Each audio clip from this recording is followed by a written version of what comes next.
All right, this is the third video of the dig on hard difficulty. To see Colossi. Colossi are showing up, and I'm thinking about starting the achievement Yippee-ki-yay by destroying 50 of their buildings. So I've got a lot of Vikings ready to go. So do you ever use the Vikings to destroy the buildings? Not the initial breach. Okay. But once I get in there, yeah. Oh, okay. Ready to plunder. Because you can just land them really quick. I'm surprised because you have so many Vikings that you haven't upgraded them yet. Guys are exhausted. Yeah. What was the name? Whatever. Yeah, whatever. The first upgrade, I don't know if this is true, but usually the first weapon and armor upgrades are only 100 minerals and 100 gas, which is very cheap. It gets more... Especially since it applies to every unit. Well, I mean... For Terran, it's you buy them for all air units. That's what I'm saying, though. 100 and 100. That upgrades all your units. Right. It's not like after you buy the upgrade, only those units get it. Yeah. It's for every unit on the map. Oh, you know what'd be cool? Is if the laser drill was firing at the door and a Colossi walked through the laser. And just popped him. Just popped it. It's like cut its head off. Like a special animation. That would be sweet. So yeah, I'm just gonna make sure there's no big guys before I Jeez, that's a lot of Vikings. Yeah. Oh my So gosh, I am jealous. Just gonna let them get close enough so that the laser can start blasting stuff. Yeah. And then you don't even have to really focus fire any air units that come over, they're gonna get lit. Mm-hmm. You ready for war? Laser just kind of poked that Archon for a second. Yeah. Yeah, And so Archons do attack air.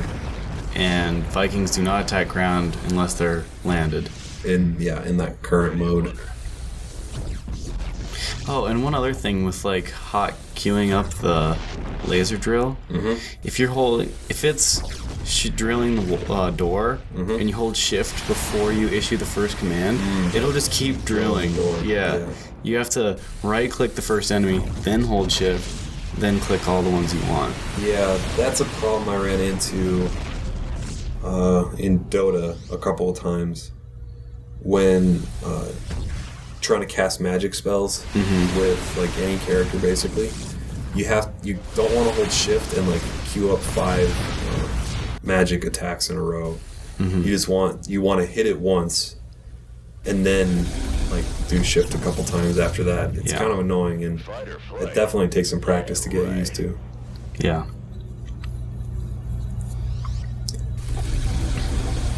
And for those who don't know, Dota is just the custom game. Oh, yes, Defense of the Ancients. Yeah. Very fun game type. So yeah, I'm just kind of slinking these guys in here, not really using them as You have them in a attackers. nice flying V formation there. Yeah. Oh, and you were saying how you should do this mission before the Great Train Robbery.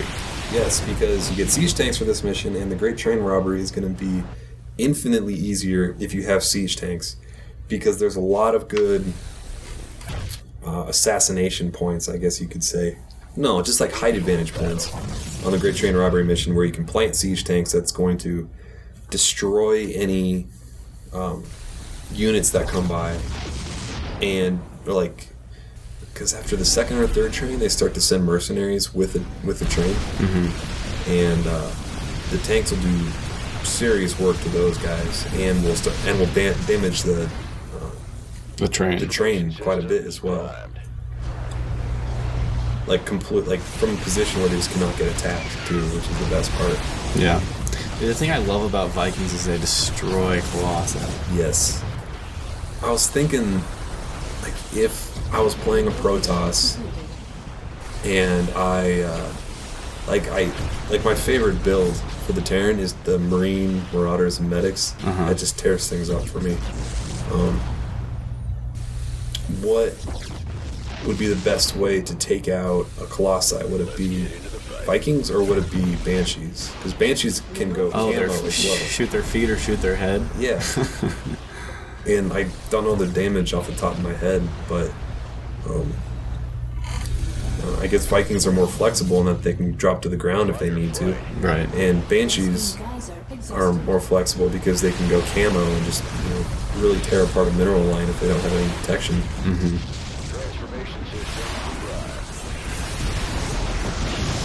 So if I'm smart, I'll land these guys and just tear this up. But apparently I don't realize that they can land. Oh, we got some void rays. Yeah, I want to take out those first. Yeah.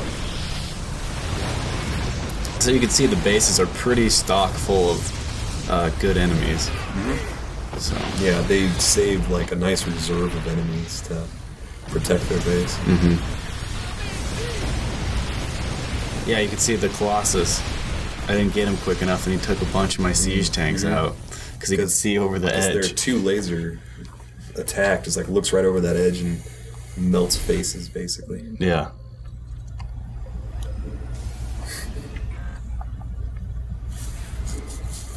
So you can see I can do my build commands while I'm looking at my army. Mm-hmm. So hotkeys. Do you have a pattern for? Yeah. What pattern do you follow? My pattern is Nexus on 6. It depends on the mission in single player, but usually I put buildings that build units on 4 and 5. Mm-hmm. My main unit on 1, and then secondary units on 2 and 3. Yeah, it's pretty close to what I do. I do. If I'm Terran or Protoss, I'll do Nexus or Comm Center on 7. Mm-hmm. Just because the way my keyboard's laid out, that's like I have to reach across because it's got that split, Yeah. And ergonomic keyboard. And then I do barracks on 6, factories on 5, starports on 4, and then I usually put siege tanks on 2, or the ones that I'm pushing out with at least. Mm-hmm. So I can do like a really nice siege push and just micro those guys. Yeah. What about I forgot what I was gonna say. Oh, and then if I'm Zerg, I put my hatcheries on 5 because that's something you want to access really quickly, a lot. They threw the couple Protoss missions in here. I was kind of surprised that they didn't throw 1 or 2 Zerg missions in there. Yeah. Just to kind of give you... to let you play them. Because I think people were kind of disappointed in the fact that there was no... Like, this is not the full campaign, Mm-hmm. It's a very small taste. Well, it's a very good taste. It is. Yeah. I don't know. I have no complaints about this game. No, I don't either, but just an observation. Yeah, it would have been nice to have a little taste of the Zerg. I'm completely fine with not. It's just Blizzard seems to want to make everybody happy. Yeah. And I don't know. I think they could have put a couple missions in there showing, the evolution of Kerrigan. Mm-hmm. Yeah. Be her commanding units and, like struggling with, the last bit of human inside of her, and then, what should I do? Should I fight or betray him, and then she succumbs to the hive mind. Yeah. So you can see I had to go to another base to get that achievement. And the little thing will pop up and tell you that you got the achievement. Yes. Stupid Archon.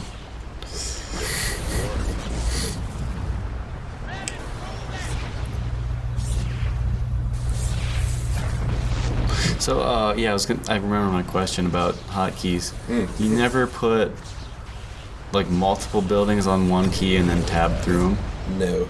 Do you do that with units ever? Do you use tab at all, ever? I have more... I've started to begin to a little bit. Mm-hmm. But I've been avoiding it as much as possible, because if I start building the wrong units, in the heat of battle when I want to like quickly pump out a bunch of Marines or something like that, and I end up building a bunch of Hellions or Vikings. Yeah. I'm gonna be very pissed. Yeah. So I put all the different buildings on different hotkeys. That's just a preference. And then